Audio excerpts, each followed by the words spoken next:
पवन शर्मा जी हमारे उत्तम नगर से उम्मीदवार हैं।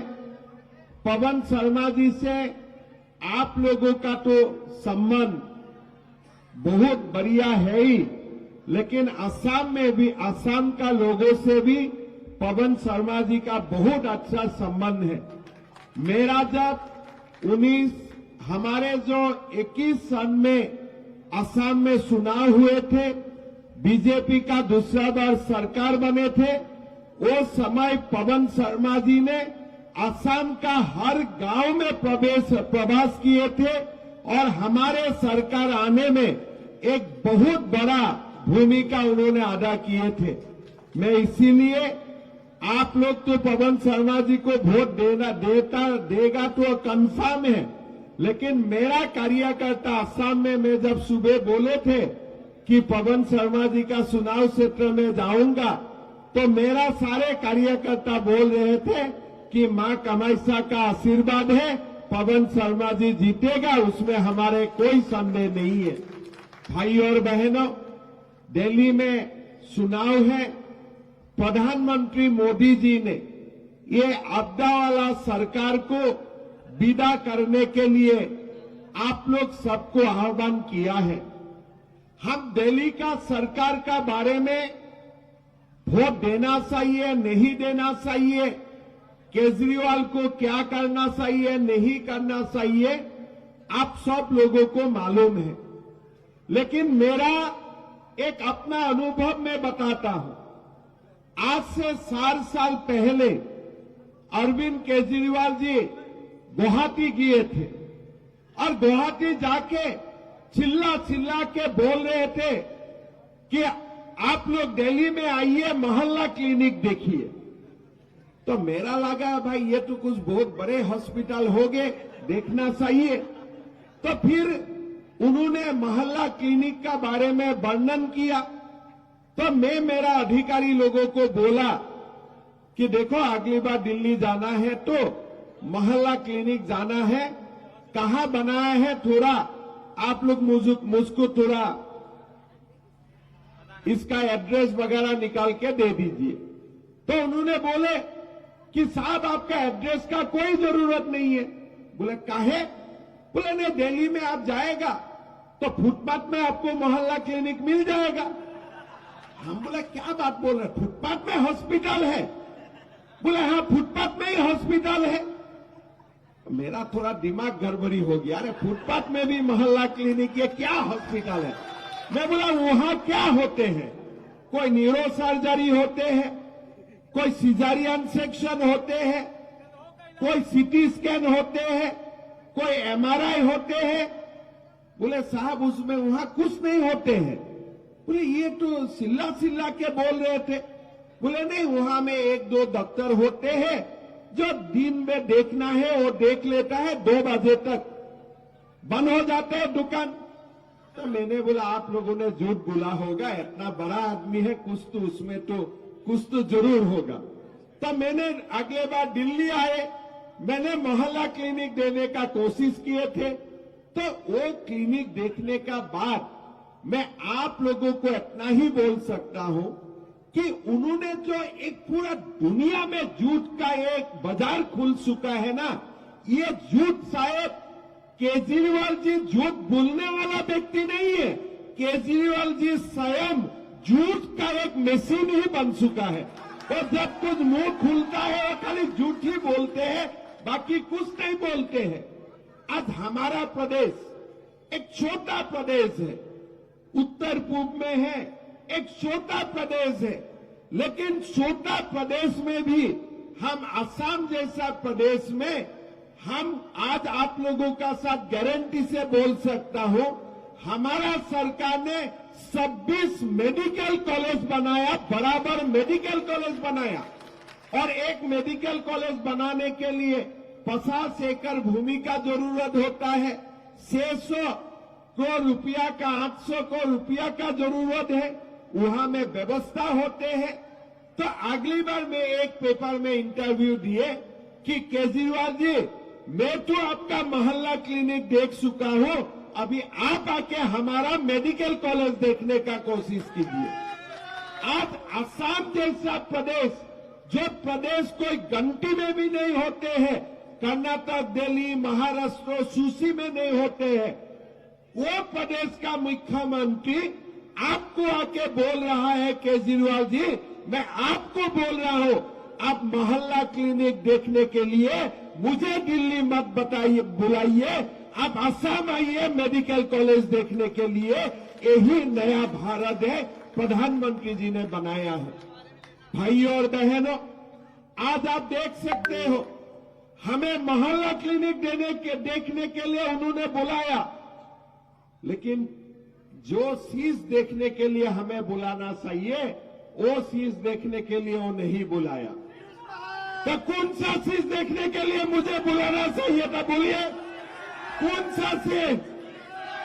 वो मुझे बुलाना चाहिए था कि शीश महल देखने के लिए, और उन्होंने मुझे बुलाया मोहल्ला क्लिनिक देखने के लिए। भाइयों और बहनों, हॉस्पिटल में जितना भी बीजेपी सरकार हुए हैं, वो मेडिकल कॉलेज बना रहा है, और केजरीवाल जी मोहल्ला क्लिनिक का बात करते हैं, लेकिन असली चीज का बात नहीं करते हैं। केजरीवाल जी, कम से कम हमें एक बार चाय पीने के लिए बुलाइए आपका शीश महल में। वो नहीं करते हैं कि आप लोगों को बुलाया कभी चाय पीने के लिए वहां? आप लोग चाय पीने के लिए गए हैं वहां? तो किसी ने मुझको बोला है कि शाहजहां में जैसे आगरा में ताजमहल बनाया थे, उसी सिस्टम में यहां में शीश महल भी बन चुका है। लोगों का घर महल बने ना बने, केजरीवाल जी का आवास शीश महल बन चुके हैं। भाइयों और बहनों, केजरीवाल जी का वादा क्या था? अन्ना हजारे जी को दिल्ली में लेके आया था, क्या कि देश में मैं करप्शन खत्म कर दूंगा। अन्ना जी ने यहां आमरण अनशन किया। हमारे सबका मन में एक सपना आए कि सचमुच इस बार देश से करप्शन बंद हो जाएगा, लेकिन जो व्यक्ति करप्शन बंद करने का नाम लिए, अगर वही व्यक्ति शराब घोटाला में जेल चला जाते हैं, उससे दुख का बात हमारे देश के लिए कुछ भी नहीं हो सकता है। मैं कौन दोषी है, दोषी नहीं है, इतना मैं डिबेट में नहीं जाता हूं, लेकिन केजरीवाल जी, आपको सुप्रीम कोर्ट ने क्या बताया? आपको जो बेल दिया, वो समय सुप्रीम कोर्ट ने क्या बताया कि मैं आपको तो बेल तो दिया हूं, लेकिन आप सरकारी दफ्तर नहीं जा सकते हो। उससे बड़ा अपमान का बात क्या हो सकता है?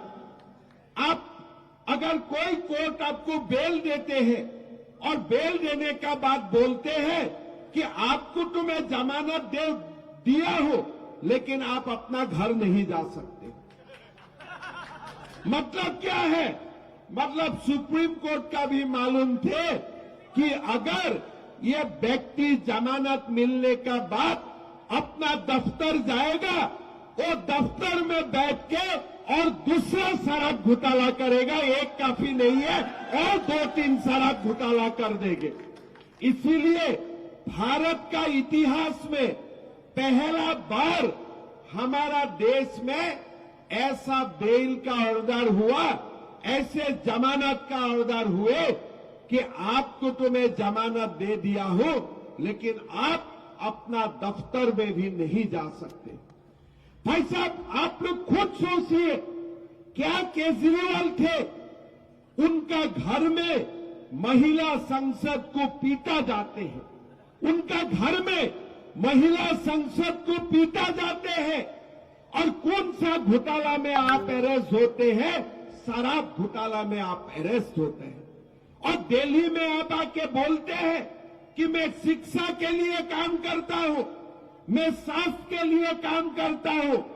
अरे हॉस्पिटल में दवाई चाहिए, हॉस्पिटल में शराब का जरूरत नहीं होते हैं। आपको अगर करना ही था कुछ दवाई का काम करो, लेकिन आपने क्या किया? वो वाला दवाई का तो काम नहीं किया, आपने दारू का काम करके बैठ गया, जो असली वाला दारू का काम करके बैठ गया। भाई और बहनों, इस व्यक्ति का मानसिक संतुलन का बारे में भी कभी कभी मन में प्रश्न आते हैं। मानसिक संतुलन क्या है? पहले तो बोले मैं सिक्योरिटी नहीं लूंगा, आपने सिक्योरिटी लिए। बोले मैं सीएम आवास में नहीं रहूंगा, आपने शीश महल बना दिया। और जब तक जमुना साफ नहीं होगा मैं चुनाव भी नहीं लड़ूंगा। केजरीवाल जी चलिए, कल सुबह दोनों मिलकर जमुना में डुबकी लगा देता हूं। क्या लगा पाएगा जमुना में डुबकी? आज वो क्या बोले थे कि जब तक जमुना साफ नहीं होगा तब तक मैं चुनाव नहीं लड़ूंगा।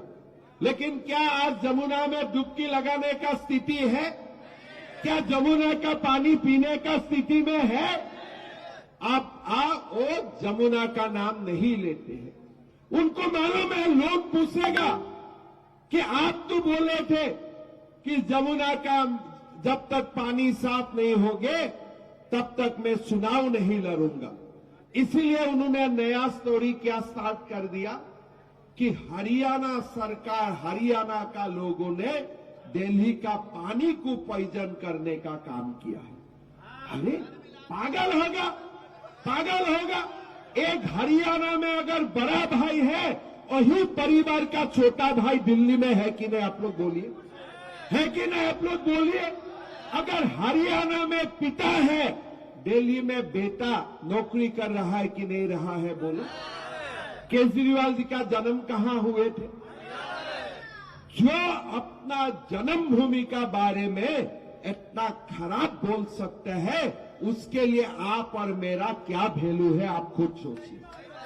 आज हम मर जाएगा, आज हम मर जाएगा। आप बोलिए कि हमें देश का सबसे ज्यादा पद आपको मिलेगा, आप असम का बारे में खराब सब बोलिए। मैं क्या बोलूंगा? भाई मैं छोटे व्यक्ति हूं, मैं मर जाना पसंद करूंगा, लेकिन असम के बारे में मेरा खराब बात मैं बोल नहीं सकूंगा। इतना तो हर लोगों का आत्मा में इतना तो स्वाभिमान होते हैं। क्या आप सपना में भी कभी अपना गांव का बारे में खराब बोल सकते हो? कोई सपना में भी अपना गांव का बारे में खराब बोल सकते हो? आज आप लोग दिल्ली में है, लेकिन अपना कोई ना कोई तो गांव से ही तो हम लोग यहाँ आए थे ना। क्या हम लोग अपना गांव का बारे में इतना खराब बोल सकते हो? आज आप क्या बोल रहे हैं कि हरियाणा लोगों ने दिल्ली का पानी में जहर मिला दिया, जहर मिला दिया। तो उससे खराब मानसिकता और क्या हो सकता है? आप खुद बोलिए। मानसिकता को देखिए। मैंने जिंदगी में बहुत पॉलिटिशियन मैंने देखा, लेकिन अपना जन्मभूमि का बारे में इतना गंदा बोलने वाला पॉलिटिशियन मैंने जिंदगी में मैंने नहीं देखा। उन्होंने क्या बोला कि कांग्रेस से संबंध करने से अच्छा है मैं मेरा पार्टी को ही बंद कर दूंगा। लेकिन क्या किए? लोकसभा में वो कांग्रेस का साथ समझौता किए थे कि नहीं किए थे? कांग्रेस का साथ वो मिल के चुनाव में वोट मांगे थे कि नहीं मांगे थे? और कांग्रेस से उन्होंने क्या क्या नहीं सीखा। जैसे सोनिया गांधी जी ने अपने वो प्रधानमंत्री नहीं बने, लेकिन अपना इशारा से चलने वाला प्रधानमंत्री बना के रिमोट कंट्रोल सरकार बनाए। ऐसे में ही तिहाड़ में बैठे बैठे अरविंद केजरीवाल जी ने रिमोट कंट्रोल सरकार बनाना भी सीख के आए हैं। दिल्ली में एक मुख्यमंत्री है, उनका कोई अधिकार नहीं है, उनका रिमोट कंट्रोल भी केजरीवाल का हाथ में है।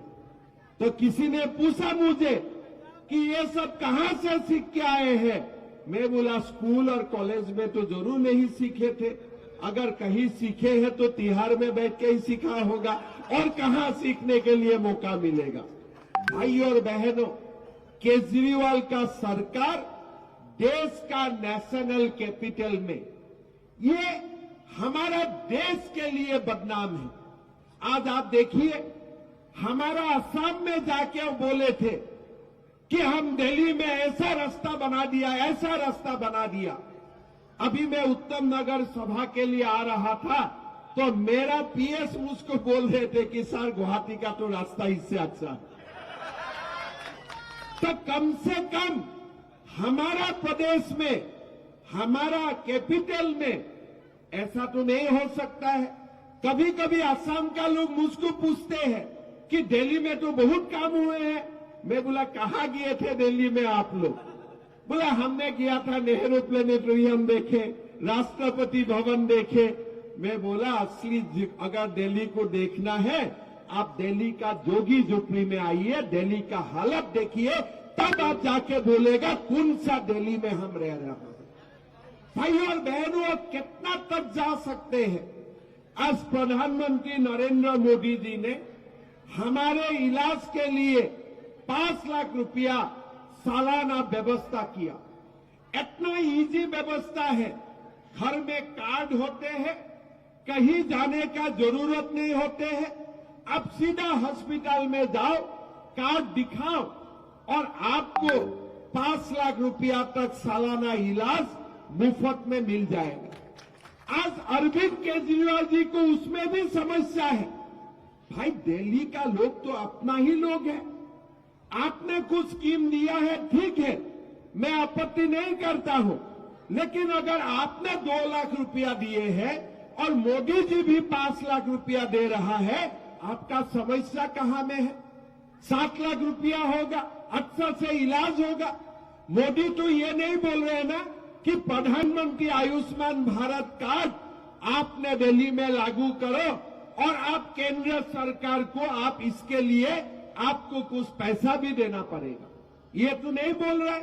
मोदी जी क्या बोल रहे कि केंद्र का सरकार 100% रुपया देगा, आप गरीब लोगों को, आप मध्यम वर्ग का परिवार को आप आयुष्मान भारत स्कीम में लेके आइए, 5-5 लाख रुपया का कार्ड दे दीजिए, बीमार होगा इलाज होगा। केजरीवाल जी का समस्या क्या है? अगर आप मोदी जी का कार्ड लेके हॉस्पिटल में गए और आपका ट्रीटमेंट हो गया, तब तो आप मोदी जी का, आप एक मोदी जी के लिए अच्छा बात बोलना शुरू कर देगा। उसका कारण वो दिल्ली में आज तक आयुष्मान भारत का स्कीम भी लागू नहीं किए हैं। अरे भाई, आपको क्या करना चाहिए था कि मोदी जी ने 5 लाख रुपया का स्कीम दिए हैं, आप 5 लाख का कार्ड ले लो, साथ में मैं आपको 10 लाख का कार्ड दे देता हूं, आप 15 लाख रुपया का ट्रीटमेंट करा के आओ। वो कंपटीशन वो नहीं कर सकता है। उसका मन में आपके लिए कोई श्रद्धा नहीं है। उनका क्या है कि मोदी जी का कार्ड लोगों का पास नहीं जाना चाहिए। भाई और बहनों, ये क्या एक मुख्यमंत्री का दायित्व हो सकता है? अपना परिवार को आपने हॉस्पिटल में जाने में अगर किसी को निःशुल्क चिकित्सा मिलते हैं, वो भी आपके लिए कोई पॉलिटिक्स का एक मुद्दा बन सकते हैं। भाई और बहनों, बीजेपी सरकार को इस बार दिल्ली में लाइए। 10 साल हो गए हैं, दिल्ली का विकास नहीं हुए हैं। दिल्ली का सिंबल अभी भी मोहल्ला क्लिनिक ही बना हुआ है। भाई और बहनों, मैं आह्वान करता हूं आपको, दिल्ली से हर मोहल्ला क्लिनिक का जगह में दिल्ली में एक मेडिकल कॉलेज होना चाहिए और उसके लिए आप लोग बीजेपी को वोट दीजिए। एक नया दिल्ली हमें बनाना है, इसलिए दिल्ली हम सबका है। हर परिवार, देश का हर परिवार का लोग दिल्ली में अपना सपना को साकार करने के लिए आते हैं और ये दिल्ली का अगर विकास होते हैं, पूरा भारत का लोग खुश होते हैं। ये किस लिए दिल्ली कोई एक श्रेणी का नहीं है। कोई हरियाणा से आए हैं, कोई पूर्वांचल से आए हैं, कोई असम से आए हैं और हम लोग यही आके दिल्ली को हमारे पूरा भारत का एक राजधानी जो विश्व का सबसे बड़ा सिटी हो, इसीलिए हम लोग दिल्ली को सब लोग मिलके बनाना चाहता हूं। भाई और बहनों, मोदी जी का नेतृत्व में हमें एक नया दिल्ली बनाना है और इसीलिए आप लोगों को बीजेपी का सरकार बनाना है, पवन जी को जिताना है। भाई और बहनों, आज दिल्ली का चुनाव है, कोई काम में कोई कमी नहीं है। आज अगर बीजेपी का सरकार आते हैं, आपको डबल इंजन सरकार का मुनाफा मिलेगा। आपको ऐसा लोगों को वोट नहीं देना है जिसका पति जेल में है, पत्नी चुनाव लड़ रहा है, ऐसा लोगों को आपको वोट नहीं देना है। भाई और बहनों, केजरीवाल जी शराब का घोटाला करते हैं और आपका विधायक गरीब लोगों से पैसा उठा के अपना दलाली करते हुए, क्रिमिनल काम करते हुए जेल में बंद होते हैं। और आज केजरीवाल जी का सिस्टम क्या है? अरे भाई, अगर आप मोकोका में जेल में है, चिंता मत करो, आपका बीबी को हम विधायिका बना देंगे। ऐसा क्या? अन्ना हजारे जी का शिष्य, अन्ना हजारे जी का साथ जो करप्शन का खिलाफ काम करते हैं, अगर वही पार्टी का आज उम्मीदवार का क्या उम्मीदवार होते हैं कि उनका पति जेल में होते हैं और पत्नी को अरविंद केजरीवाल टिकट देते हैं, उससे और क्या आपको चाहिए उदाहरण? एक व्यक्ति कितना गिर सकता है, इसका उदाहरण केजरीवाल से और कोई आपको दूसरा उदाहरण देखने का जरूरत नहीं होती। भाई और बहनों, देश में बीजेपी का सरकार बने, जहां में भी बीजेपी का सरकार बनते हैं, बार बार बनते हैं। आप लोग एक बार सोच के देखिए, हमारा असम में 2016 में बीजेपी का सरकार बने, फिर जाके 2 बार और बने, गुजरात में 5 बार 6 बार सरकार बने, महाराष्ट्र में दूसरा तीसरा बार सरकार बने, हरियाणा में तीसरा बार सरकार बने। क्यों बनते हैं? बीजेपी का सरकार दोबारा क्यों बनते हैं? तीसरा बार क्यों बनते हैं?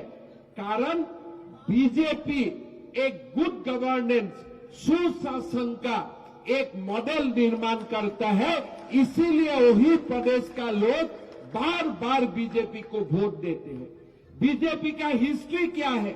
अगर कहीं एक बार बीजेपी का सरकार होते हैं, दूसरा बार, तीसरा बार, चौथा बार भी बीजेपी का ही सरकार होते हैं।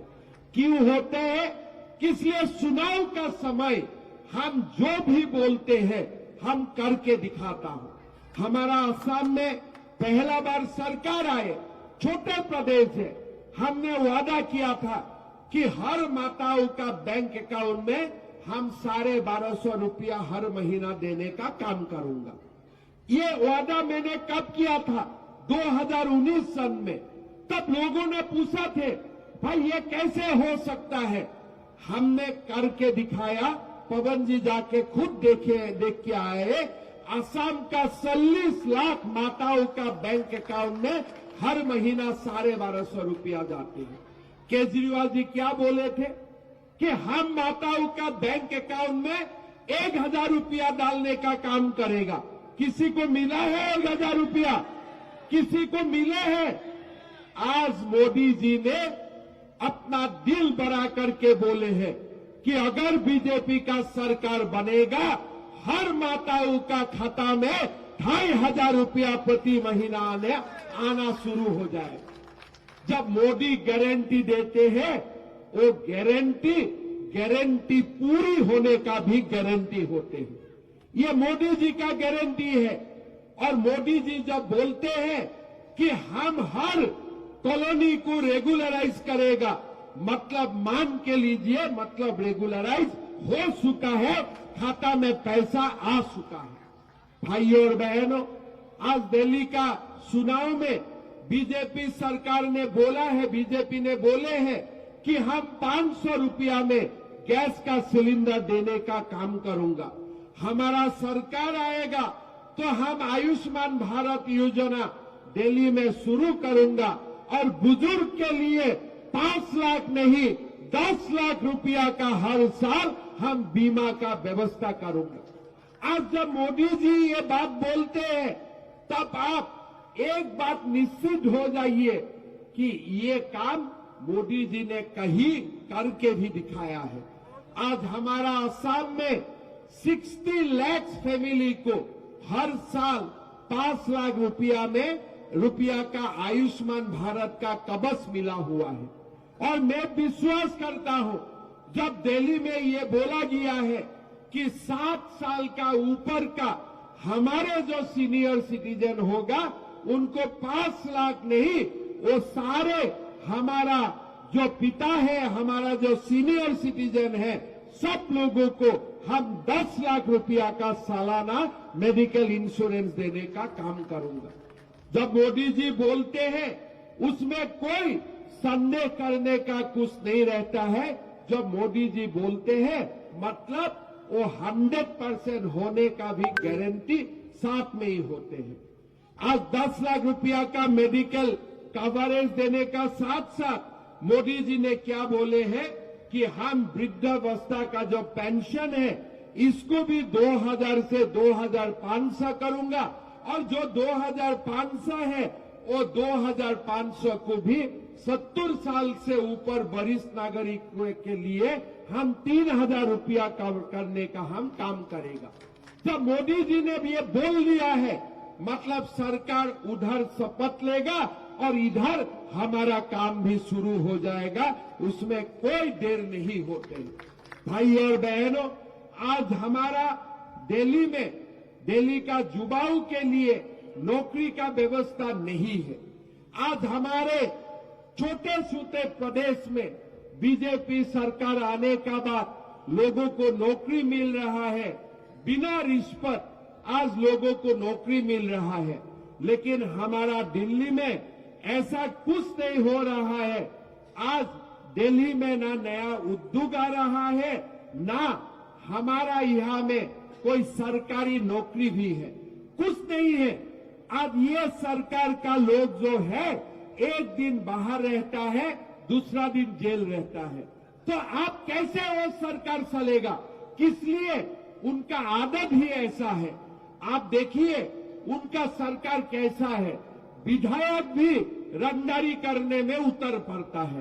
तो ये कोई सरकार, ये जो कंप्लेन हमने नहीं लगाया है, ये जो कंप्लेन है, ये जो काम है 2016 साल में भी आपका लोगों ने ही इसका ऊपर कंप्लेन दिया थे और उनका कारण वो जेल गए थे। ऐसा नहीं है कि इसका ऊपर हमने कोई कंप्लेन किया हो, अपना पार्टी का लोग ही कंप्लेन देते हैं कि भाई ये ठीक व्यक्ति नहीं है, इसको बाहर नहीं रहना चाहिए, इसको परमानेंटली अंदर ही रहना चाहिए, इसको परमानेंटली अंदर ही रख देना चाहिए। मैं तो विश्वास करता हूं आज तो पति जेल का अंदर है और 2-3 दिन का बाद आप देखिए उनका इशारा में काम करने का कारण पूरा परिवार ही जेल का अंदर ही अपना ठिकाना बना लेगा। ऐसा ही उनका सिस्टम है, ऐसे ही वो काम करते हैं। इसीलिए भाई और बहनों, हमें सब मिलके इस बार हमारा सरकार बीजेपी का सरकार बनाना चाहिए। हमें नरेंद्र मोदी जी को एक मौका देना चाहिए और नरेंद्र मोदी जी का नेतृत्व में हमें दिल्ली में बीजेपी का सरकार बनाना चाहिए। भाई और बहनों, आप सबको मालूम है मोदी जी ने लोकसभा चुनाव का समय में जो भी वादा किया था, पूरा वादा उन्होंने निभाने का काम किया है। आज हमारे ये वादा होगा कि जे क्लस्टर हो या हमारे जो गरीब लोगों का मकान है, ये सारा व्यवस्था करना, लोगों को अच्छा पीने का पानी का व्यवस्था करना, अच्छा सड़क देना और साथ साथ गरीब का कल्याण के लिए काम करना, युवाओं का कल्याण के लिए काम करना हमारा लक्ष्य होगा, हमारा प्रतिबद्धता होगा।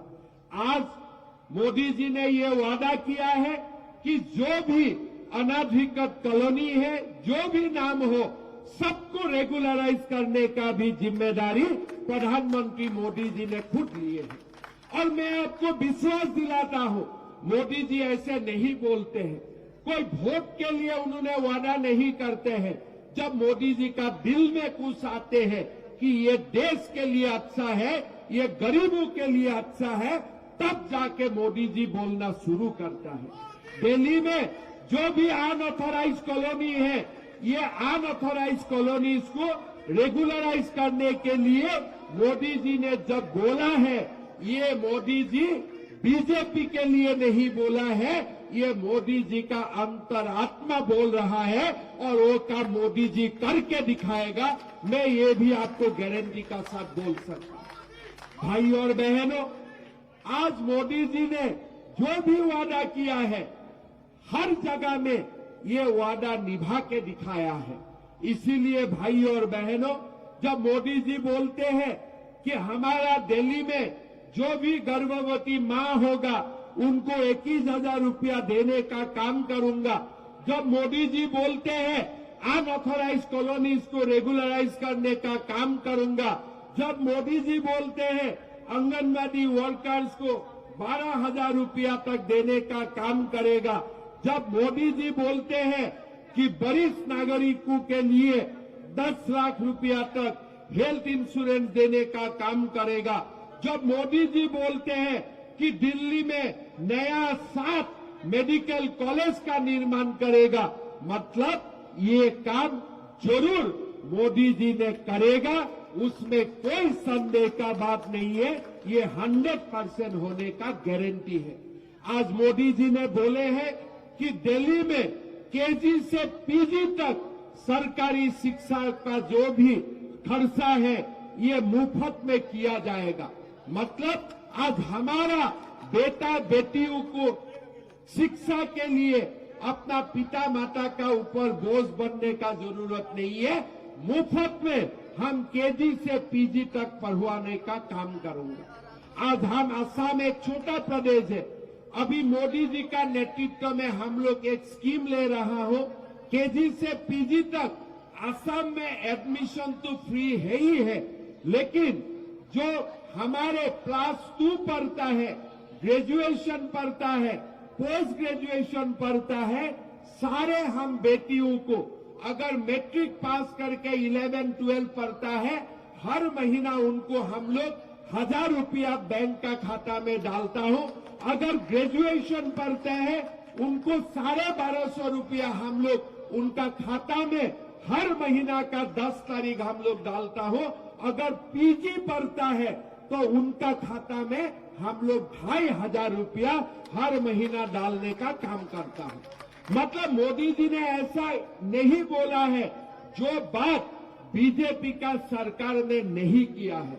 मोदी जी ने यही बोला है कि केजी से पीजी तक में शिक्षा मुफ्त करने का काम करूंगा, लेकिन दिल्ली में अब करूंगा, गुजरात असम में मैं पहले करके दिखाया हो, अभी मुझे मौका दीजिए दिल्ली में भी करने के लिए। भाई और बहनों, हमें सब मिलके इस बार ये सरकार को विदा देना है। इसलिए मैं सचमुच विश्वास करता हूं केजरीवाल जी का मानसिक संतुलन भी ठीक नहीं है। उनका मानसिक संतुलन सचमुच ठीक नहीं है। मैं तो आज मैं मेडिकल नहीं पढ़ा हूं, लेकिन मैं जो भी ये बात बोलता हूं, अगर कोई अच्छा साइकोलॉजिस्ट का पास केजरीवाल जी सलाह जाते हैं ना, उनको तुरंत 6 महीना का बेड रेस्ट लिख देगा। इसलिए जो व्यक्ति बोल सकता है कि हरियाणा लोगों ने पानी में पॉइजन मिला दिया है दिल्ली चुनाव के लिए, दिल्ली का लोगों को मारने के लिए, उनको 6 महीना के लिए कम से कम हॉस्पिटल चला जाना चाहिए। आप लोग खुद बोलिए, चला जाना चाहिए कि नहीं जाना चाहिए? वोट तो छोड़ दीजिए, 6 महीना के लिए उनको इलाज का जरूरत है। मैं केजरीवाल जी को निमंत्रण करता हूं, आपका मोहल्ला क्लिनिक को तो मुझे आना नहीं है, लेकिन असम में बहुत बढ़िया हॉस्पिटल है, आप आइए, 6 महीना का आपका मुफ्त ट्रीटमेंट का गारंटी मैं लेता हूं। इसलिए उनको ट्रीटमेंट का जरूरत है। जो व्यक्ति शीश महल बना सकता है, जो व्यक्ति आज पानी में बीज डालने का बात बोल सकता है। जो व्यक्ति ने दिल्ली में जो भी वादा किया था, कोई भी वादा पूरा नहीं किया है, उस व्यक्ति का मानसिक संतुलन का बारे में प्रश्न उठते ही रहेगा जब तक वो खुद नहीं बोलेगा नहीं मेरा गलती हो गई थे, मैंने तो चुनाव के लिए वोट का लालच के लिए बोले थे। भाई और बहनों, मैं आप लोगों को रिक्वेस्ट करूंगा, मोदी जी का सरकार 5 साल का है और मोदी जी को भगवान लंबा आयु देगा और भी आगे चलने वाला है। हमें एक नया भारत बनाना है, एक विकसित भारत बनाना है, एक ऐसा भारत बनाना है जो भारत अमेरिका और चीन जैसा एक सबसे विकसित राष्ट्र है, ऐसा भारत हमें मोदी जी का नेतृत्व में बनाना है। और भारत का डेवलपमेंट का, भारत का विकास का जो आईना है वो आईना दिल्ली है। अगर दिल्ली को हम एक नया ऊंचाई तक ले जा सकता हूं तो भारत का विकास हमेशा अधूरा रह जाएगा। मैं बार बार बोलता हूं, दिल्ली का परिचय टूटे फूटे रास्ता नहीं हो सकता है। दिल्ली का परिचय अनऑथोराइज्ड कॉलोनी नहीं हो सकता है। दिल्ली का परिचय जोगी झोपड़ी नहीं हो सकता है। दिल्ली का परिचय मोहल्ला क्लिनिक नहीं हो सकता है। दिल्ली का परिचय नया आधुनिक शहर होना पड़ेगा। विकास का गंगा दिल्ली में आना ही पड़ेगा और इसलिए हम लोग सब लोग मिलके एक नया दिल्ली बनाने के लिए, जो दिल्ली में हर अनऑथोराइज्ड कॉलोनी रेगुलराइज हो जाए, हर रास्ता बढ़िया रास्ता हो जाए, हर मोहल्ला क्लिनिक मेडिकल कॉलेज बन जाए, ऐसा एक दिल्ली के लिए आप लोग पवन शर्मा जी को वोट दीजिए, आप लोग बीजेपी को वोट दीजिए। मैं इतना ही बात बोलूंगा और आप लोग का उत्साह और उमंग देख के मैं तो इतना बोल सकता हूं कि पवन शर्मा जी का जीतना एकदम कंफर्म हो चुका है, उसमें कोई संदेह नहीं है। भाई और बहनों, उत्तम नगर का जनता वोट देने का पहले एक बार निश्चित हो लीजिए कि कैदी को जो जेल में बंद है उनको वोट देना है कि पवन शर्मा जी से जैसा एक सहज सरल व्यक्ति को वोट देना है। ये आप लोग एक बार दोबारा सोच लीजिए और मैं विश्वास करता हूं कि बहुत अच्छा वोट से पवन शर्मा जी उत्तम नगर से जीतेगा और एक महान दिल्ली बनाने का काम में अपने आप को समर्पित करेगा। बहुत बहुत धन्यवाद। मेरा साथ में दोबारा बोलिए, भारत माता की।